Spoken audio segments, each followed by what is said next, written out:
பண்ணணும்னு பார்க்கும்போது பக்கமா எழுதுறேன். நிறைய வசனங்கள், நிறைய பேசுறாரு. எனக்கே திக்கு முக்காடுற, என்ன பேசுறோம், என்ன சொல்லணும், நிஜமாவே எனக்கு தெரியல.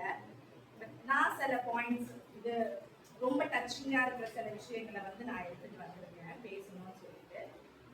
ஒரு ப்ரேயர் பண்ணிடுவோம். ப்ரேயர் பண்ணிடுவோம்.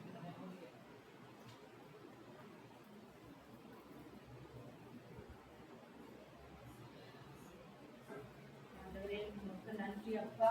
ஆண்டவரே உங்களுக்கு கோடோ கோடி நன்றிகள் ஆண்டவரே.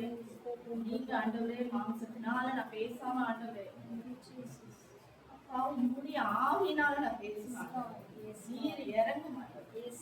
நீர் இறங்கி ஆண்டவரே உங்களோட மகிமைப்படுத்தும்படியாக என் வார்த்தைகளை வரணும் ஆண்டவரே. ஏதோ நாங்க கேட்டோம், நாங்க போனோம், நல்லா பேசினாங்க, அப்படி ஒரு வார்த்தை வரக்கூடாது. அவங்க இருதயத்தை தொடணும் ஆண்டவரே. எல்லாருக்கும் இது தெரிஞ்சதுதான் ஆண்டவரே. இருந்தாலும் ஆண்டவரே இன்னைக்கு ஒரு ரிஃப்ரெஷ்மெண்ட் ஆண்டவரே. இன்னும் நாங்க புதுப்பிக்கிறதுக்கு நீங்க எங்களுக்கு உறுதுணையா இருக்கீங்க. இந்த ஆப்பர்ச்சுனிட்டியை கொடுத்த ஹேமாவுக்காகவும், பாஸ்டர் பென்சன் அவர்களுக்காகவும், ரவி பாஸ்டர் அவங்களுக்காகவும் நான் ரொம்ப தேங்க் பண்ணிக்கிறேன். எல்லாம் உங்களோட சித்தம். நன்றி ஆண்டவரே. ஆமென். ஆக்சுவலி நான் மார்னிங் வந்து ஒரு 4 லைன் பாடலான்னு வேற ஒரு பாட்டு எடுத்தேன். ஆனா இப்போ சர்ச்சுக்கு போனப்ப எனக்கு ஒரு சர்ச்ல ஒரு பாட்டு பாடுறாங்க, எனக்கு ரொம்ப பிடிச்சிருந்தது. அது பாடினாங்கன்னா அவங்க பயத்துல பாடுறேன். இது தெரிஞ்சவங்க கூட பாடுங்க. இருபாதம் நம்பி வந்தேன், இருவை நிறை இயேசுவே, தமதன்பை கண்டடைந்தேன், தேவ சமூகத்திலே தமதன்பை கண்டடைந்தேன், தேவ சமூகத்திலே.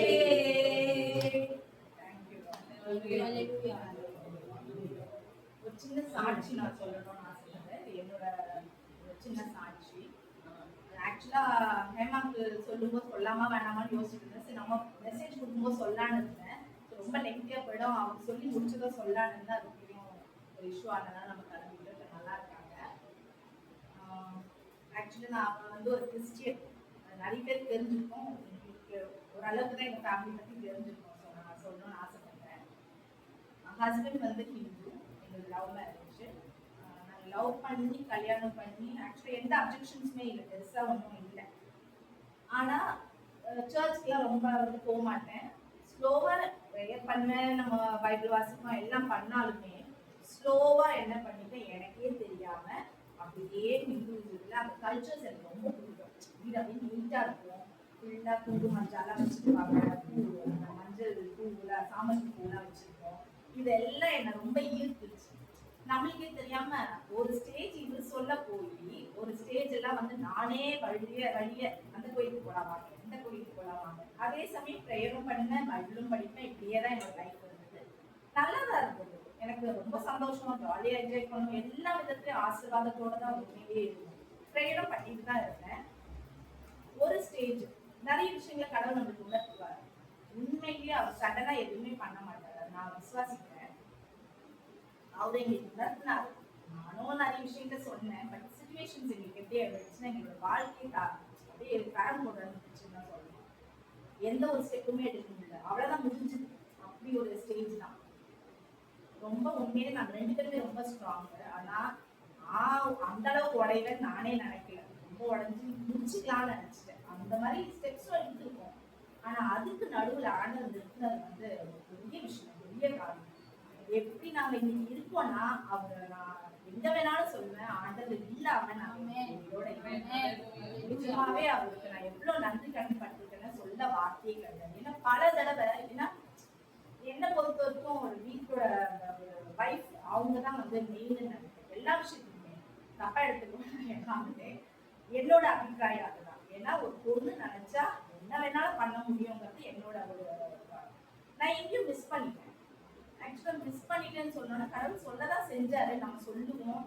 எங்கேயும் ஒரு இது இருக்கும்ல, ரொம்ப ஒரு ஸ்டேஜ்ல ரொம்ப அழுகலாம். நீங்க ஏன் என்ன பண்ணீங்க இப்படி, நான் பொண்ணு தானே, உங்களுக்கு நான் ரொம்ப பிடிக்கும்ல அப்படி இப்படி பயங்கரமா நம்ம பேசிலாம் கேட்கும்போது ரொம்ப மாச கணக்கா இது டெய்லி ப்ரேயர் பண்றது அழுவது இப்படியே இருக்கும்போது நான் போய்லாம் நிறைய வாட்டி டிஸ்ட்ராக்ஷன்ஸ்லாம் இருக்கும்போது கடவுள் பேசின ஒரு வார்த்தை என்கிட்ட, நான் இப்படிலாம் பண்ணலன்னு நீ வந்திருக்கியாமா, நீ இவ்வளவு வருத்தப்பட்டு எவ்வளவு வாய்ப்பு உனக்கு நான் கொடுத்தேன், இதெல்லாம் பேசும்போது ரொம்ப ஸ்ட்ராங்கா வேற பேசிட்டாரு. அப்ப எனக்கு எப்படி ஆயிடுச்சுன்னா நிஜமாவே ரொம்ப தப்பு பண்ணிட்டோம்னு தோணுச்சு. பெரிய தப்பு தான்.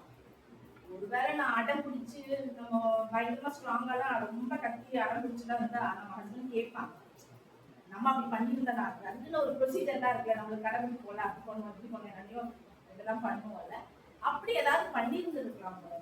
பட் நம்ம ஒரு அன்பு நிமித்தம் வந்து நம்ம வந்து சில இடத்துல கொஞ்சம் வேற விட்டுருவோம், லூஸ்ல விட்டுருவோம்.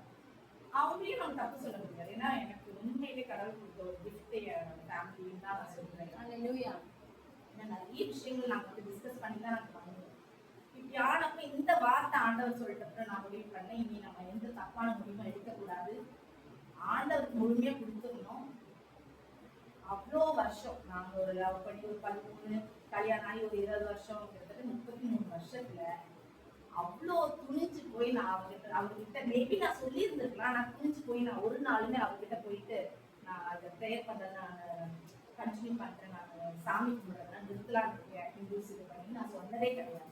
சொல்லி இருந்திருக்கணும், ஆனா நான் சொல்லலை. ஏன்னா எனக்குள்ள ஒரு பயம், எங்க ஃபேமிலிக்குள்ள ப்ராப்ளம்ஸ் வரும், எதுக்கு நம்ம அந்த ஸ்டெப் எடுக்கணும் வேண்டாமே அப்படின்னு நினைச்சு நான் விட்டுட்டேன்.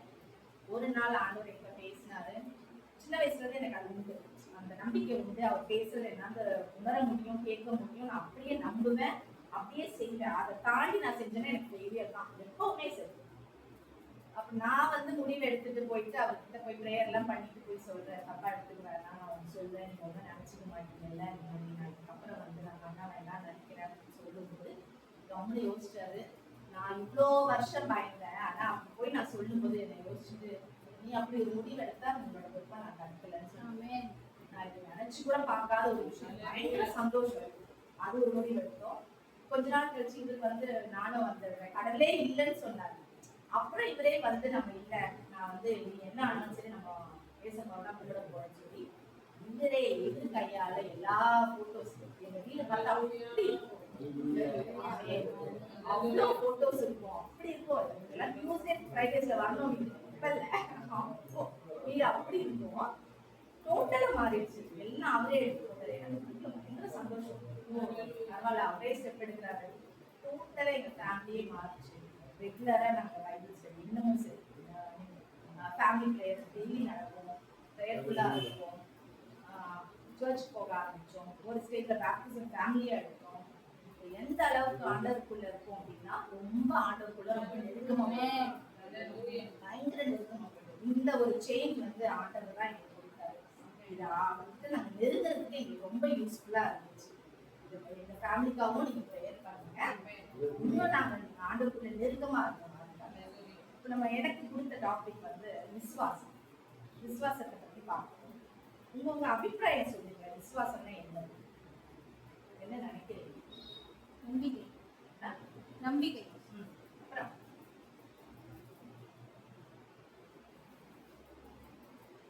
எடுத்து வாசிங்க, எபிரேயர் 11:1. தெரியல படிச்சாலும் பரவாயில்ல.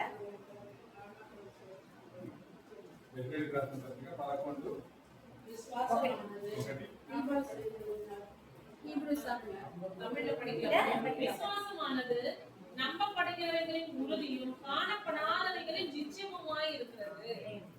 ஏன்னா காணப்படாதவைகளின் நிச்சயமுமா இருக்கு. நம்ம வந்து யூஸ்வலா என்ன பண்ணுவோம்னா எதை பார்க்கணுமோ அதை நம்புவோம். நம்ம காணாத ஒன்றை கூட நம்ம நம்புவோம்னா அதுதான் விசுவாசம். ஆண்டவர் நம்மள அப்படிதான் சொல்றாரு. நம்ம விசுவாசிச்சா மட்டும் போதாது, நம்ம என்ன பண்ணணும், நம்மளோட விசுவாசத்தை எப்படி நிரூபிக்கணும், கிரியையில காட்டணும். ஏன்னா பைபிள்லயே இருக்கு, சாத்தானும் விசுவாசிக்கிறான். ஆண்டவர் தான் வந்து எல்லாமே பண்ணுவாரு, அவருக்கு தான் எல்லா ரைட்ஸும் இருக்குன்னு சொல்லிட்டு சாத்தானும் விசுவாசிக்கிறான். அப்ப நம்மளும் விசுவாசிச்சா என்ன டிஃபரன்ஸ் இருக்கு? ஒண்ணுமே கிடையாது. அப்ப நம்ம என்ன பண்ணணும், கிரியைகள்ல காட்டணும். கிரியைனா என்ன பண்ணுவீங்க, என்ன பண்ணலாம்? நான் ரொம்ப விசுவாசிக்கிறேன், நிஜமா எனக்கு ஆண்டவர் தான் ரொம்ப பிடிக்கும், பயங்கரமா நம்ம சொல்றோம். ஆனா எப்படி நம்ம அதை காட்டுவோம்? எப்படி காட்டுவோம்? அவங்க சொன்னதுக்கு ஆண்டவருடைய வார்த்தையின்படி நடக்கணும். என்ன பண்ணுவோம், நம்ம ஆண்டவருடைய வார்த்தையின்படி நடப்போம், ப்ரேயர் பண்ணுவோம். சும்மா வந்து பைபிள் படிக்க மாட்டோம், அதை தியானிச்சு ரொம்ப டீப்பா போவோம். இன்னொன்னு நான் சொல்ல நினைச்சது, இப்ப இருக்க கரண்ட் சுச்சுவேஷன்ல எல்லாம் பார்த்தோம்னா யூடியூப்ல நிறைய வருது, நிறைய பேர் கண்டபடி பேசுறாங்க, நிறைய பேர் அலட்சியமும் சொல்றாங்க, நம்மள தப்பா மிஸ்லீட் பண்றதுக்கு நிறைய வாய்ப்பு இருக்கு. ஆனா நான் பர்சனலா இது என்னோட ஹம்பிள் ரெக்வெஸ்ட் என்னன்னா, யாரோட ப்ரீச்சர்ஸை கேட்கணுங்கிறதுல ரொம்ப தெரியாது. சாத்தா வந்து எப்பவுமே டைரக்டா டக்குன்னு வந்து நம்மளோட விசுவாசத்தை உடைக்க மாட்டேன், ஸ்லோவா நம்மளுக்கே தெரியாம அழகா உள்ள போட்டுதான் உடைப்பானே தவிர அவன் டைரக்டா உடைக்கவே மாட்டான். இப்போ நம்ம ஒரு குடிக்காரங்க இருக்காங்கன்னா கூட நம்ம போய் உட்காடுறோம், ஃப்ரெண்ட்ஸ் நடுவில் உட்காடுறோம், நம்ம சொல்லுவோம், ஏய் நான் வந்து ஆண்டவர்ல வந்துட்டு நான் குடிக்க மாட்டேன், நான் பண்ண மாட்டேன்னு சொல்லுவோம், 10 வாட்டி சொல்லுவோம். இது வந்து நான் சொல்றது ஒரு 100ல 1 பேர் மேபி ஸ்ட்ராங்கா இருக்கலாம். பட் இது ரெகுலர் பேசிஸ்ல நடக்க நடக்க அவங்க விசுவாசம் லைட்டா ஷேக் ஆகும். சில பேர் இருப்பாங்க, சில பேர் ரொம்ப ஸ்ட்ராங்காவே இருக்கலாம், ஹேமாந்த் சில பேர் இருப்பாங்க. பட் தெரியல, நிறைய பேர் எனக்கு தெரிஞ்ச வரைக்கும் அந்த விசுவாசத்தை குலைக்கிறது அப்படிதான். இன்ஃபேக்ட் ஏன்னா எனக்கு நான் சொல்றது என்னன்னா, ரொம்ப ஸ்ட்ராங்கா இருந்த எனக்கே தெரியல, நான் வந்து அவ்வளோ ஆண்டவர் அந்த சாமிக்கு பூஜை பண்றது இதெல்லாம் நான் பண்ண ஆரம்பிச்சேன். ஸோ எனக்கு நிஜமாவே தெரியல. ஒன்ஸ் இந்த அடி வாங்கும் போதுதான் நான் யோசிக்கவே செய்யறேன், நான் எங்க போய் நின்று இருக்கேன் அப்படிங்கிறதே எனக்கு ஒரு பெரிய ஒரு இதுவா தான் இருக்கு. எத்தனை வாட்டி நம்ம உள்ளுக்குள்ள வந்து ஆண்டவர்கிட்ட நெருங்கணும், ஆண்டவர் நம்மளுக்கு வார்த்தை சொல்லுவாரு, நீ வந்துருமான்னு சொன்னா கூட நம்ம வரமாட்டோம். காரணம் என்னன்னா, நம்மளுக்குள்ள ஒரு தயக்கம், ஒரு பயம் இருக்கும். இப்பவும் பயம் தான், இங்க நின்று பேசுறேன் தவிர அப்படியே பேசுற மாதிரி இருக்கு, உள்ளுக்குள்ள பயம் தான். ஏன்னா ஆக்சுவலி ஆண்டவர் இருக்கிற முதல் விஷயமே பயம்னு சொல்றாங்க. ஏன்னா நம்மள வந்து அடுத்த லெவல்ல நம்ம கொண்டு போகவே முடியாது, அந்த பயம் இருக்கிற வரைக்கும். உண்மையே சொல்றேன், கால் ஆடுது, காட்டிக்கல வார்த்தையும் ஷேக் ஆகுது, நான் காட்டிக்க மாட்டேன். உண்மையிலேயே எனக்கு ரொம்ப பயமா தான் இருக்கு. ஆனா அதை நம்ம எப்போ ஓவர் கம் பண்றோமோ, 10 வாட்டி ட்ரை பண்ணுவான் சாத்தா, 14வது வாட்டி இந்த பொண்ணுகிட்ட வேலைக்கு ஆகாது போயிட்டே இருக்கும். ஸோ நம்ம துணிகரமா அவருக்கு நம்ம என்ன பண்றோம், எத்தனை வாட்டி அவர் சொல்லியும் கூட அவர் விசுவாசிச்சாரு. ஹேமாந்த் விசுவாசிச்சு, நீங்க இருக்கீங்கம்மா, உங்க ஃபேமிலியில இருக்கு, வாங்கன்னு சொன்னா கூட ஸ்டெப் எடுக்கல. ஆண்டவர் நம்மகிட்ட பேசும்போது முடிவே பண்ணிட்டேன், நீ வந்து என்ன நடந்தாலும் சரி. ஏன்னா நான் உள்ள வராம இருக்கிறதுக்கு நிறைய காரணம், எங்க ஃபேமிலி பேக்ரவுண்ட், ஃபினான்ஷியல் ப்ரெஷர், அதெல்லாம் முன்ன வச்சுதான் நான் வேண்டான்னு இருந்தேன். ஆண்டவர் நம்ம பார்த்துட்டு நீங்க வாங்கன்னு சொல்லும்போது அவரை ஒருத்தரை நம்பி தான் நான் வந்துட்டேன். உள்ள இங்க வரும்போது நம்ம பேசும்போது கூட யாரை என்ன நினைப்பாங்க, நம்மளுக்கு ஒழுங்கா பேச வராது, கிண்டல் அடிப்பாங்க, நம்ம முன்னாடி நல்லா தான் பேசுறோமா, சூப்பரா பேசுன்னு சொல்லுவாங்க, மனசுல என்ன நினைப்பாங்க, இதெல்லாம் உண்மையிலேயே எனக்கு உள்ள இருந்திருக்கோம். நிறைய பேருக்கு இருக்கும் அப்படின்னா நம்ம காட்டிக்க மாட்டோம். அந்த தாட் இருந்தாலும் அதை ஓவர் கம் பண்ணி நம்ம பேசுறோம் பாருங்களேன், அவருக்காக ஒரு ஸ்டெப் எடுக்கிறோம் பாருங்களேன், அங்கதான் அதுதான் கிரியேட். அவருக்காக நம்ம ஒண்ணு பண்ணும் போது அவர் என்ன பண்ணுவாருன்னா, நம்மளுக்கு வந்து ஓ என் மகன் எனக்காக பண்றா, நம்மளும் அவளுக்கு இன்னும் கொஞ்சம் நம்ம ஸ்டெப் எடுத்து கொடுப்போம், அவளுக்கு என்ன ஃபீல் பண்ணணும், அந்த ஸ்டெப் எல்லாம் ஆண்டவரும் நம்மளுக்காக பண்றோம். நம்ம ஒப்பு கொடுக்கணும், முழுமையா சரண்டர் ஆகணும், அது ரொம்ப ரொம்ப முக்கியம்.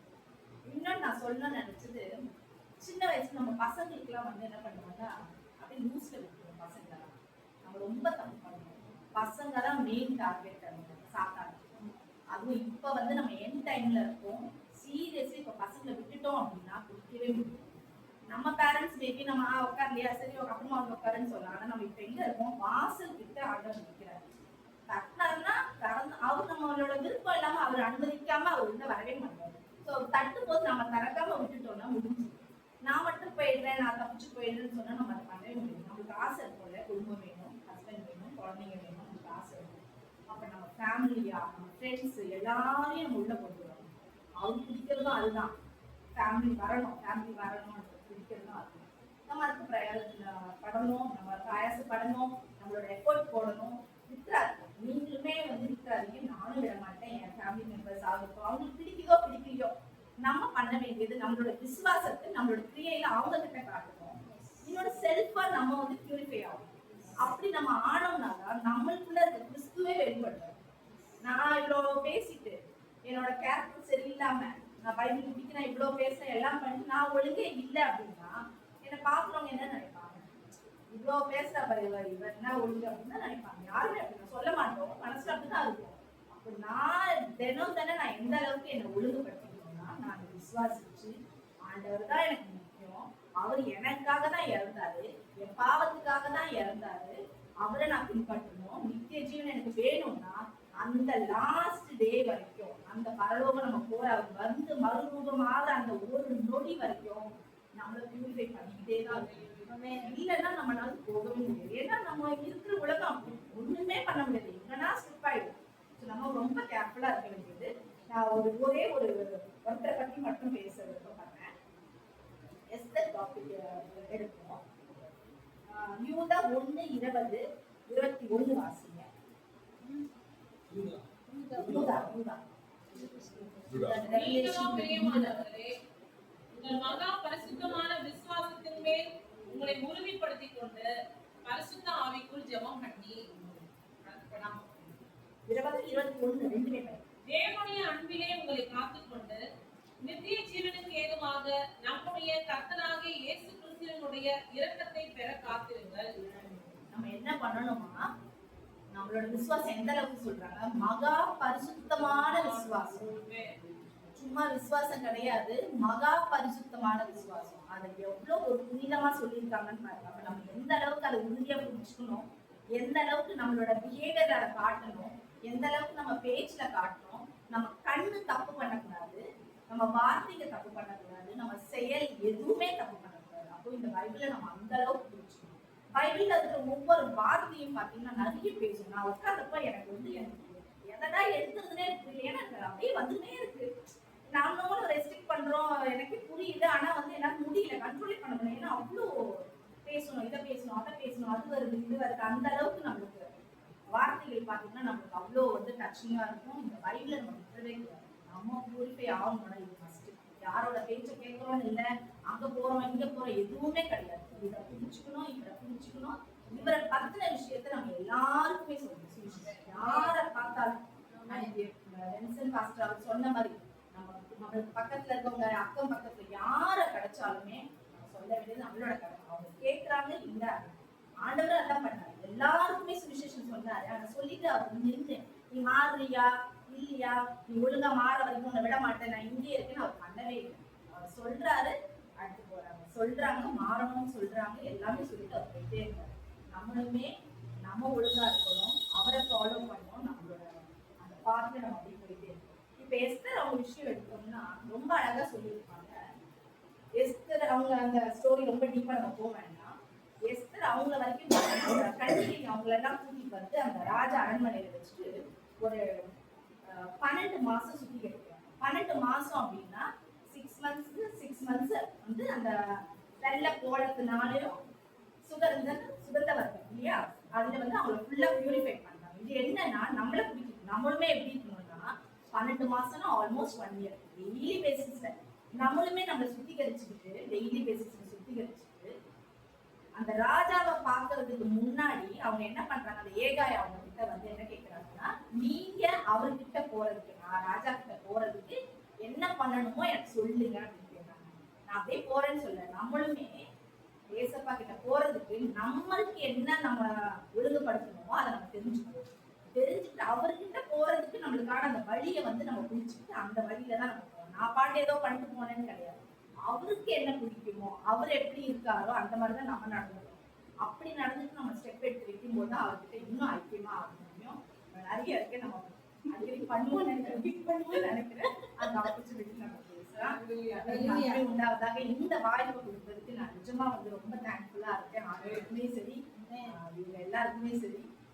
இன்னும் நிறைய நம்ம பேசணும், இந்த மாதிரி நிறைய மீட் பண்ணணும், நிறைய நம்மளோட சாட்சிகளை வெளியே சொல்லிக்கணும்.